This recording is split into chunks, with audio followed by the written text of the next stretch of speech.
بسم الله الرحمن الرحيم. الكلام على الخبر. الخبر إما أن يكون جملة فعلية أو اسمية، فالأولى موضوعة لإفادة الحدوث في زمن مخصوص مع الاختصار، وقد تفيد الاستمرار التجددي بالقرائن إذا كان الفعل مضارعا، كقول طريف أو كلما وردت عكاز كبيرة بعثوا إلي عريفهم يتبسم. تو خبر کی دو قسمیں، جملہ فعلیہ، جملہ اسمیہ۔ جملہ فعلیہ کو وضع کیا جاتا ہے تاکہ یہ مخصوص زمانے میں اختصار کے ساتھ حدوث کا فائدہ دے، اور کبھی یہ استمرار تجددی کا بھی فائدہ دیتا ہے، یعنی ایک فعل کا مستقل اور بار بار ہونا، جبکہ دو باتیں ہوں، نمبر ایک قرینہ ہو، نمبر دو فعل مضارع ہو، جیسا کہ یہ شعر اب کلما وردت حکاز کبیرۃ بعثوا الی عریفہم یتبسم، کیا جب بھی وارد ہوگا بازار عکاظ میں کوئی قبیلہ تو بھیجیں گے میری طرف اپنے پہچان کرنے والے کو جو غور سے دیکھے گا۔ مطلب یہ کہ جب بھی بازار عکاظ میں کوئی قبیلہ آتا ہے تو وہ اپنا پہچان کرانے والا میری طرف بھیجتے ہیں جو مجھے غور سے دیکھ رہا ہوتا ہے، کیونکہ انہیں پتہ ہے کہ میں ہی ان کے مسائل حل کر سکتا ہوں۔ تو یہ تبسم یہاں پر جملہ فعلیہ ہے جو استمرار تجددی کا فائدہ دے رہا ہے۔ خبر کی دو قسمیں ہیں، جملہ فعلیہ، جملہ اسمیہ۔ جملہ فعلیہ کو وضع کیا گیا ہے تاکہ یہ مخصوص زمانے میں اختصار کے ساتھ حدوث کا فائدہ دے، لیکن کبھی یہ استمرار تجددی کا بھی فائدہ دیتا ہے، یعنی کسی فعل کا مستقل اور بار بار ہونا، جبکہ دو باتیں پائی جائیں، نمبر ایک قرینہ ہو، نمبر دو فعل مضارع ہو، جیسا کہ طریف کا یہ قول اب کلما، کیا جب بھی بازار عکاظ میں کوئی قبیلہ وارد ہوگا تو وہ بھیجیں گے میری طرف اپنے پہچان کرانے والے کو جو غور سے دیکھے گا۔ مطلب یہ ہے کہ بازار عکاظ میں جب بھی کوئی قبیلہ آتا ہے تو میری طرف اپنا پہچان کرنے والا شخص بھیج دیتے ہیں جو مجھے غور سے دیکھتا ہے، کیونکہ انہیں پتہ ہے کہ میں ان کے مسائل حل کر سکتا ہوں۔ یہاں تک ترجمہ۔ الکلام علی الخبر، خبر پر کلام۔ خبر یا جملہ فعلیہ ہوگا یا اسمیہ، پس اول وضع کیا گیا ہے حدوث کا فائدہ دینے کے لیے مخصوص زمانے میں اختصار کے ساتھ، اور کبھی فائدہ دیتا ہے استمرار تجددی کا قرائن کے ساتھ جب فعل مضارع ہو، جیسا کہ طریف کا یہ قول، کیا جب بھی وارد ہوگا عکاظ بازار میں کوئی قبیلہ تو بھیجیں گے میری طرف اپنا پہچان کرنے والا جو غور سے دیکھتا ہے۔ والثانیۃ موضوعۃ لمجرد ثبوت المسند للمسند الیہ، نحو الشمس مضیۃ وقد تفید الاستمرار بالقرائن اذا لم یکن فی خبرها فعل۔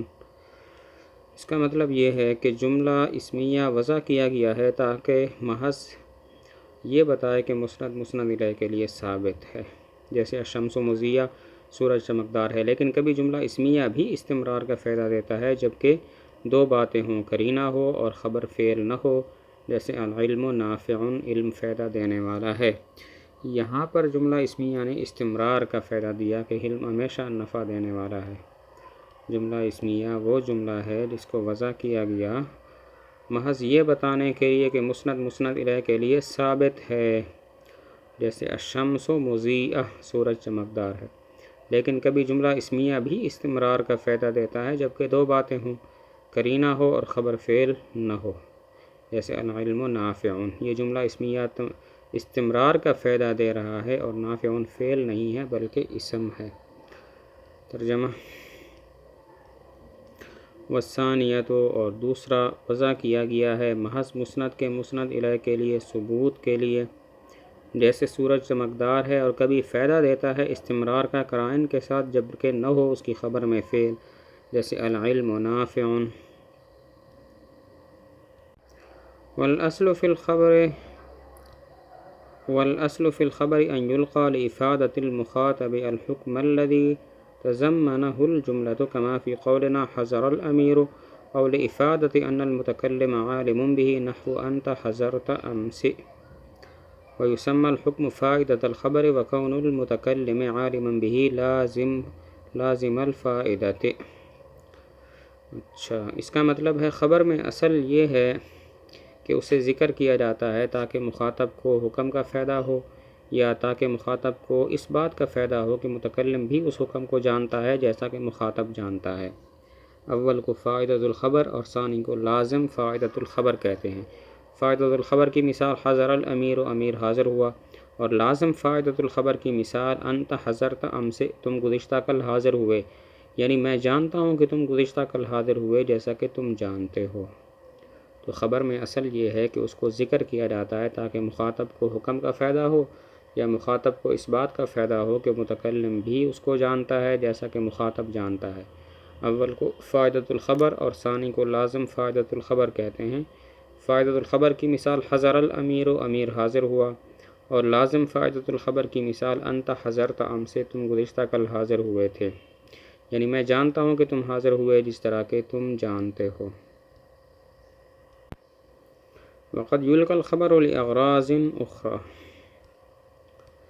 كالاسترحام في قول موسى عليه السلام رب إني لما أنزلت إلي من خير فقير، وإظهار الضعف في قول زكريا عليه السلام رب إني وهن العظم مني، وإظهار التحسر في قول امرأة عمران رب إني وضعتها أنثى والله أعلم بما وضعت، وإظهار الفرح بمقبل والشماتة بمدبر في قولك جاء الحق وزهق الباطل، وإظهار السرور في قولك أخذت جائزة التقدم لمن يعلم ذلك، والتوبيخ في قولك للعاصر الشمس طالعات۔ اور اس عبارت کا مطلب یہ ہے کہ کبھی خبر کو دوسرے مقاصد کے لیے بھی ذکر کیا جاتا ہے۔ نمبر 1 رحم طلب کرنا، جیسے موسیٰ علیہ السلام کا قول ہے رب انی لما انزلت الی من خیر فقیر، اے میرے رب بے شک وہ خیر جو تو میری طرف اتارے میں محتاج ہوں اس کا۔ تو یہاں پر موسیٰ علیہ السلام کا یہ قول صرف رحم طلب کرنے کے لیے ہے۔ نمبر 2 کمزوری کا اظہار کرنا، جیسا کہ زکریا علیہ السلام نے کہا تھا رب انی وہن العظم منی، اے میرے رب بے شک میری ہڈیاں کمزور ہو گئیں، تو یہاں پر صرف کمزوری کا اظہار مقصود ہے۔ نمبر 3 حسرت کا اظہار، جیسا کہ عمران کی بیوی کا یہ قول رب انی وضعتها انثی واللہ اعلم بما وضعت، اے میرے رب میں نے بچی جنی ہے، اللہ تعالیٰ جانتے ہیں اس کو جو اس نے جنا۔ تو امرأت عمران کا یہ قول محض حسرت کا اظہار ہے۔ نمبر 4 دوست کے آنے کی خوشی، دشمن کے جانے کی خوشی ظاہر کرنا، جیسے جاء الحق وزهق الباطل، حق آیا اور باطل چلا گیا۔ نمبر 5 خوشی کا اظہار کرنا، جیسے کسی کو معلوم ہو کہ آپ نے پہلا انعام لیا اور آپ اسے کہیں اخذت جائزۃ التقدم، میں نے پہلا انعام لیا، یہ محض خوشی کا اظہار ہے۔ نمبر 6 ڈانٹنا، جیسے کوئی دن کے وقت پھسل جائے اور آپ اسے کہیں الشمس طالعہ، سورج نکلا ہوا ہے، یعنی دیکھ کے چلو سورج نکلا ہوا ہے، دن ہے پھر بھی تم پھسل رہے ہو۔ یہاں تک ترجمہ کرتے ہیں وقد یلقى، اور کبھی خبر کو ذکر کیا جاتا ہے لأغراض اخرى دوسرے مقاصد کے لیے، جیسا کہ رحم طلب کرنا موسیٰ علیہ السلام کے اس قول میں کہ اے میرے رب بے شک میں اس چیز کا جو میری طرف تو اتارے یعنی خیر محتاج ہوں، اور کمزوری کا اظہار کرنا زکریا علیہ السلام کے قول میں اے میرے رب بے شک میری ہڈیاں کمزور ہو گئی ہیں، اور حسرت کا اظہار کرنا عمران کی بیوی کے اس قول میں اے میرے رب بے شک میں نے اس کو جنا ہے بچی، اور اللہ تعالیٰ زیادہ جانتے ہیں اس کو جو اس نے جنا، اور آنے والے کی خوشی اور جانے والے پر خوشی کے اظہار کرنا، جیسے تیرے اس قول میں آیا حق اور باطل چلا گیا، اور خوشی کا اظہار کرنا تیرے اس قول میں کہ میں نے لیا پہلا انعام اس شخص کو جو اس کو جانتا ہو، والتوبیخ، اور ڈانٹنا تیرے اس قول میں جو پھسلنے والے کے لیے ہے سورج نکلا ہوا ہے۔ اضرب الخبر حيث كان قصد المخبر بخبره إفادة المخاطب، ينبغي أن يقتصر من الكلام على قدر الحاجة حذرا من اللغو، فإن كان المخاطب خالي الذهن من الحكم ألقي إليه الخبر مجردا عن التأكيد نحو أخوك قادم، وإن كان مترددا فيه طالبا لمعرفته حسن توكيده نحو إن أخاك قادم، وإن كان منكرا وجب توكيده بمؤكد أو مؤكدين أو أكثر حسب درجة الإنكار نحو إن أخاك قادم أو إنه لقادم والله إنه لقادم، فالخبر بالنسبة لخلوه من التوكيد واشتماله عليه ثلاثة أضرب كما رأيت، ويسمى الضرب الأول ابتدائيا والثاني طلبيا والثالث إنكاريا، ويكون التوكيد بإن وأن ولام الابتداء وأحرف التنبيه والقسم ونون التوكيد والحروف الزائدة والتقرير وقد وعم الشرطية۔ خبر کی قسمیں بیان کی کہ جب مخبر کا مقصود مخاطب کو حکم کا فائدہ دینا ہو تو اسے چاہیے بقدر ضرورت کلام کرے تاکہ لغو سے بچ جائے۔ تو اس اعتبار سے کلام کی 3 قسمیں ہیں: کلام ابتدائی، کلام طلبی، کلام انکاری۔ کلام ابتدائی وہ کلام ہے جو تاکید سے خالی ہو۔ یہ اس وقت ذکر کی جاتی ہے جب مخاطب خالی الذہن ہو، جیسے اخوک قادم، تمہارا بھائی آیا ہوا ہے۔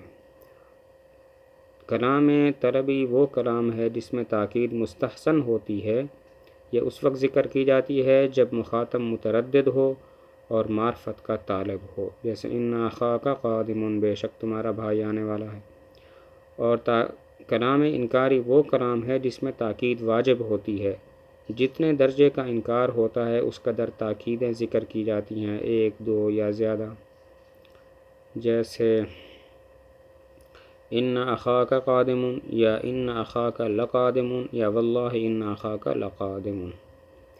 اور آگے ادوات تاکید ذکر کی ہیں کہ ادوات تاکید یہ ہیں: ان لام ابتدا، حروف تنبیہ، قسم، تاکید کے 2 نون یعنی نون ثقیلہ و خفیفہ، حروف زائدہ، تکرار، قد اور اما شرطیہ۔